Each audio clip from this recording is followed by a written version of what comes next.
Dios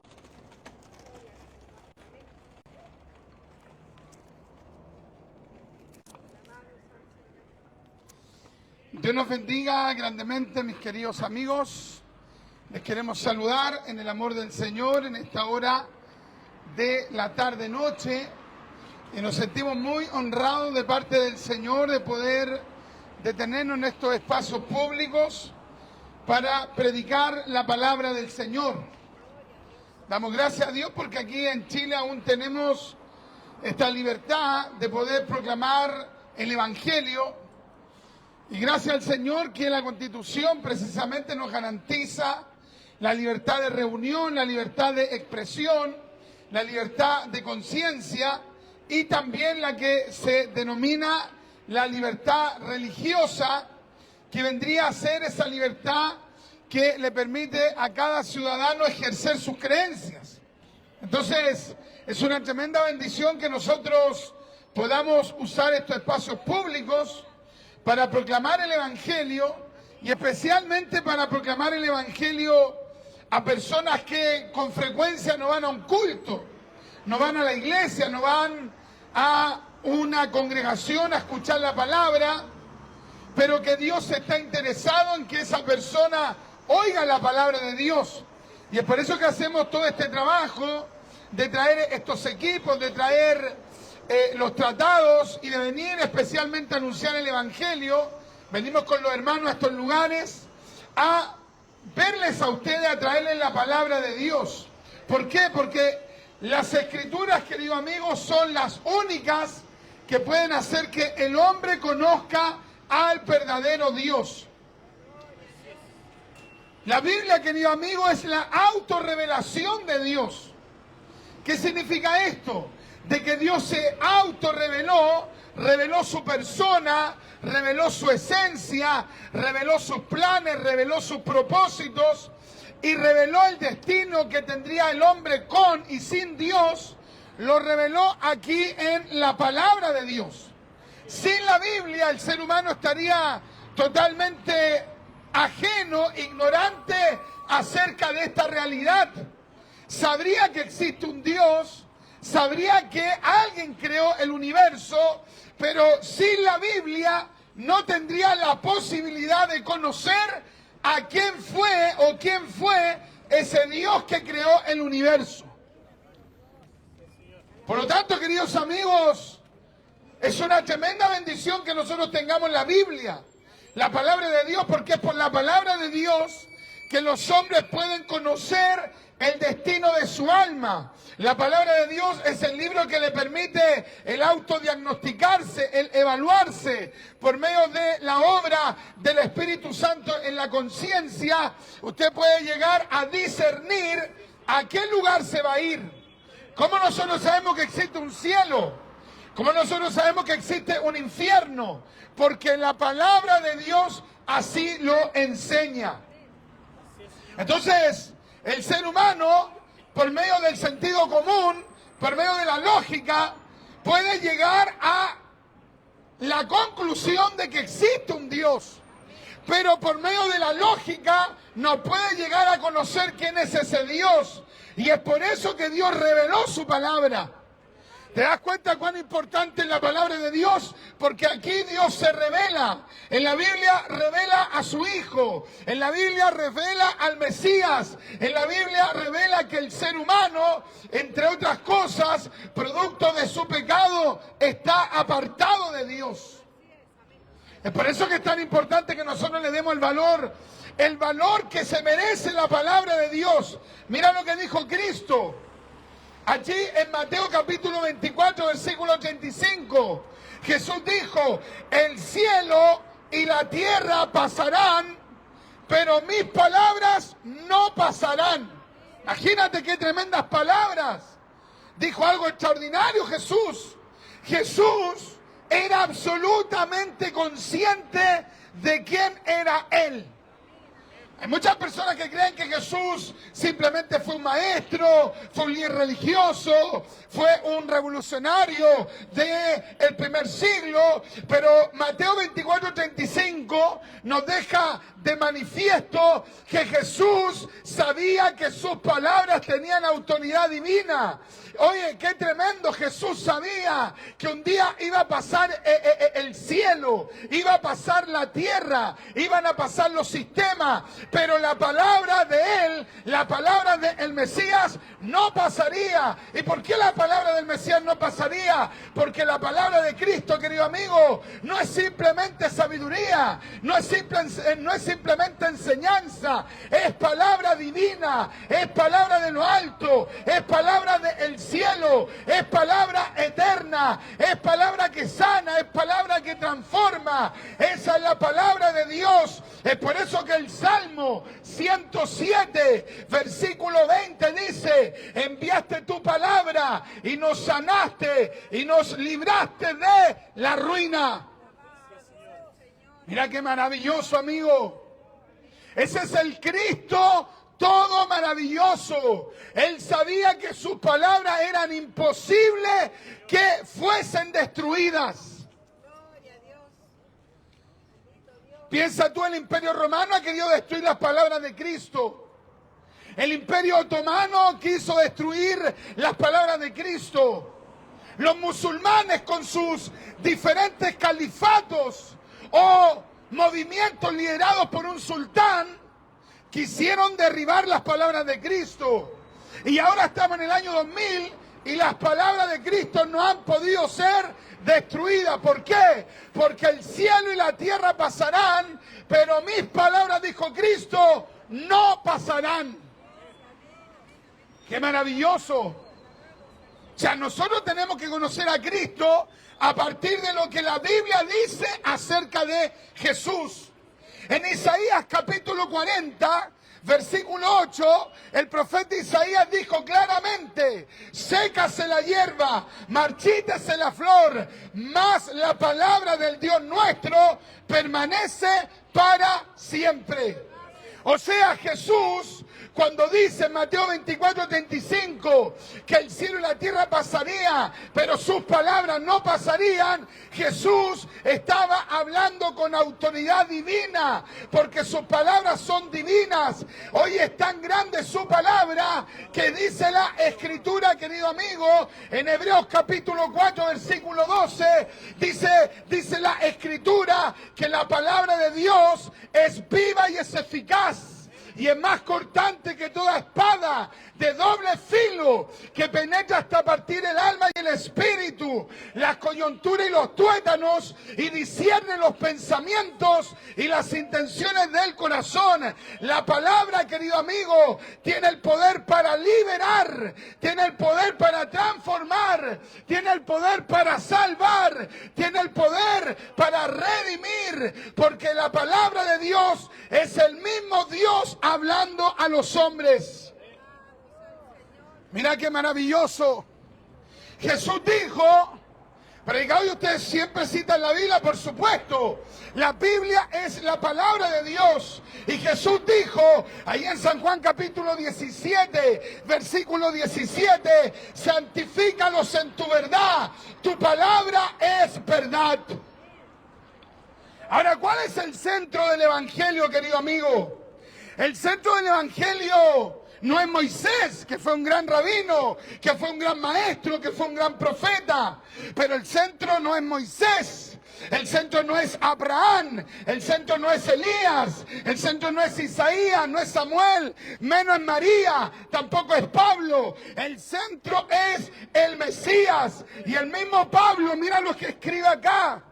En 1 Corintios capítulo 15, versículo 3 dice: primeramente os he enseñado lo que asimismo recibí, que Cristo murió por nuestros pecados conforme a las Escrituras, que fue sepultado y que resucitó al tercer día conforme a las Escrituras. O sea, la vida de Cristo, querido amigo, estaba claramente descrita en el Antiguo Testamento y Jesús tenía que cumplir todo lo que estaba profetizado. Por ejemplo, Génesis capítulo 3, versículo 15. nos narra acerca de cómo la serpiente engañó a Adán y a Eva. Adán y Eva fueron vencidos por Satanás, Adán y Eva fueron derrotados y por su pecado fueron expulsados del huerto del Edén. Pero ¿qué es lo que hizo Dios al ver a Adán y a Eva en pecado? Los expulsó del huerto por el pecado, porque el pecado te separa de Dios. El pecado nunca te va a acercar a Dios. Tú nunca podrías decir, mientras más peco, más siento buscar a Dios. Mentira. El pecado, ¿qué es lo que provoca? Alejarte de Dios. Pero mira qué es lo que dice la Escritura, que cuando Adán y Eva pecaron, Dios les dio una promesa, búscalo. Génesis capítulo 3, versículo 15. El Dios de la gloria le dio una promesa a Adán y a Eva. Y la promesa era que uno de los descendientes de Eva, que sería el Mesías, derrotaría a la serpiente. Esa es la primera profecía mesiánica. Toda la vida de Jesús estaba estipulada en el Antiguo Testamento. Había toda una narración profética acerca de su persona. Y una de las principales profecías era que Jesús derrotaría a la serpiente. ¿Quién es la serpiente, querido amigo? La serpiente no es otro que Satanás. La humanidad y tú como persona individualmente tienes un enemigo. La Biblia lo señala como el enemigo de vuestras almas.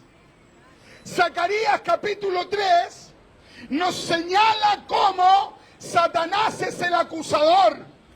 Hay una acción de Satanás que es acusar a los seres humanos que pecan y que cometen faltas. Y el diablo, querido amigo, de manera constante busca a los hombres para destruirlos. ¿Quién era Satanás? Satanás era un ángel caído. Satanás era un ser celestial. Ezequiel lo narra claramente. En Ezequiel capítulo 28. En Isaías capítulo 14. Se narra claramente que Satanás era un ángel que servía a Dios, pero que en un momento se rebeló contra Dios. Mira qué tremendo, amigo. O sea, Satanás es el ángel que se rebeló contra Dios. Y desde que se rebeló contra Dios, fue expulsado del tercer cielo. Y a partir de allí, él principió una vida, una existencia contra los órdenes de Dios. Y su principal enemigo, querido amigo, el principal enemigo de Satanás es el ser humano. ¿Sabe por qué odia al ser humano? Porque el ser humano, Génesis capítulo 1, verso 28... Génesis capítulo 26 al verso 28, Génesis capítulo 2 versículo 7, nos enseña de que el ser humano tiene la imagen de Dios. Entonces, donde Satanás no puede y jamás podrá vencer a Dios, Satanás jamás podrá vencer a Dios. Entonces, ¿qué es lo que quiere hacer Satanás? Destruir a los seres humanos, hombres y mujeres que tienen la imagen de Dios. Satanás aborrece al ser humano. Satanás, que es un ángel caído, que fue expulsado del tercer cielo, Satanás sabe el destino que le espera. ¿Sabes tú que Satanás no puede cambiar su destino? Querido amigo, usted podría decir, oye, pero si oramos por Satanás, si clamamos por Satanás para que Satanás no vaya al infierno, ¿Dios podría perdonar a Satanás? No, querido amigo, está establecido en la palabra que Dios creó el infierno para Satanás y sus ángeles. O sea, el destino de Satanás ya está trazado.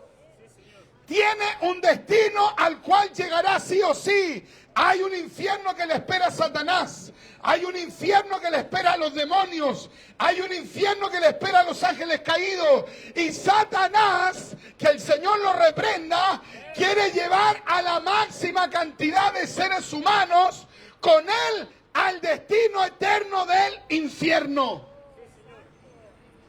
Y es por eso que predicamos nosotros en estos espacios públicos. Predicamos con tanta convicción, con tanto amor, con tanta valentía de parte de Dios, porque no queremos que vayas con Satanás al infierno, porque no queremos que el diablo lleve tu alma al infierno. Escúchame, el diablo tiene propósito contigo. ¿Cuál es el propósito del diablo? Que tú vayas al infierno con él eternamente. Pero ¿qué es lo que decía Génesis 3:15? ¿Qué es lo que decía, amigo, Génesis 3:15? Que había una profecía, que un día nacería el Mesías, que un día nacería un descendiente de María, un descendiente de Eva, y después se cumpliría en María, nacería el Mesías, y el Mesías vencería a Satanás. ¡Qué hermoso, amigo! Todos los que se convierten a Cristo se están convirtiendo al vencedor. Todos los que reciben a Cristo se están convirtiendo al victorioso. Todos los que reciben a Cristo como su Salvador personal están asegurando sus almas para la vida eterna. Todos los que se convierten a Cristo tienen la victoria asegurada. Todos los que se vuelven a Cristo, sus almas estarán aseguradas para la vida eterna con Dios.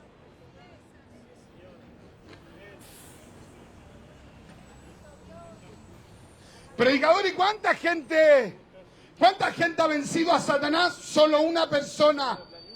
Solo una persona ha vencido a Satanás. Mahoma no venció a Satanás. Buda no venció a Satanás. Krishna no venció a Satanás. Los filósofos ateos, los filósofos existencialistas, los líderes religiosos no han vencido nunca a Satanás. El Papa de Roma nunca venció a Satanás. Un pastor evangélico o un predicador como yo no hemos vencido por nuestra fuerza a Satanás. Pero hay uno que venció a Satanás, el que predicamos nosotros, el que predicamos los cristianos, el que venció en la cruz. Cristo Jesús venció a Satanás. ¿Cuánto alaban a Cristo que venció a Satanás?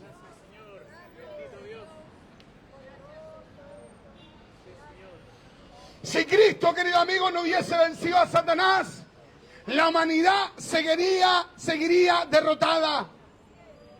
Imagínate, seguiríamos muertos en delitos y pecados, como dice Efesios capítulo 2, verso 1.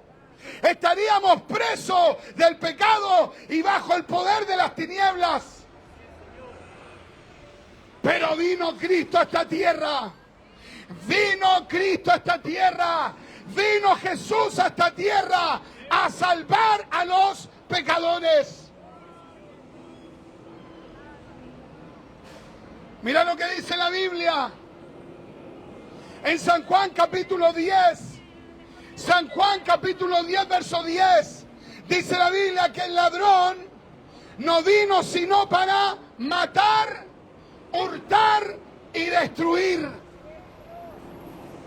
Dice la Biblia que el diablo es homicida desde el principio. San Juan capítulo 8, versículo 44. Él es homicida desde el principio. Él es padre de toda mentira. ¿Quién está detrás de las filosofías mentirosas, como la ideología de género, como el aborto, como la eutanasia, como la eugenesia? ¿Quién está detrás de todas esas filosofías marxistas, diablistas? ¿Quién está detrás de toda esta filosofía atea? Está Satanás. Él es padre de toda mentira. Él cuando miente de lo suyo miente. Pero ¿qué dijo Cristo? El ladrón no vino sino para matar, hurtar y destruir. Y mira lo que dice Jesús. Pero yo he venido para que tengan vida y para que la tengan en abundancia. Oye, qué maravilloso, amigo. ¿Te das cuenta? ¡Qué hermoso, qué maravilloso! Cristo quiere darte vida en abundancia. Cristo quiere perdonarte. Cristo no quiere tu ruina. Cristo no quiere que vayas al infierno. Cristo quiere darte vida eterna. ¿Qué es lo que dijo Cristo? Cristo dijo, yo he venido para que tengan vida y para que la tengan en abundancia. Mira qué hermoso, amigo. ¿Te das cuenta de lo que quiere hacer Cristo? Quiere darte vida en abundancia. Quiere llevarse la depresión. Quiere llevarse la tribulación. Quiere llevarse la angustia. Quiere llevarse tu pecado. Predicador, ¿y cómo yo recibo esa bendición?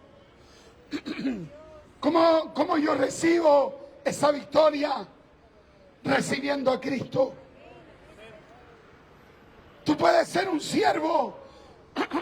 Tú puedes ser un siervo del pecado o puedes ser un siervo de Dios. Tú puedes ser hoy día un hijo de Dios o puedes seguir siendo un hombre que va a la condenación eterna. Por eso que hoy día te predicamos a Cristo. Quiero terminar con este pasaje. Jesús, dice la Escritura, que Él vino a deshacer las obras del diablo. Él vino a deshacer las obras del diablo. Queremos invitarte a que recibas a Cristo. Queremos invitarte a que te vuelvas a Dios. Vamos a estar unos minutos en este lugar y queremos orar por ti para que Dios salve tu alma. No tienes para qué irte a la condenación eterna. Si Dios puede salvar tu alma en este día y darte vida eterna, que Dios te bendiga. Amén.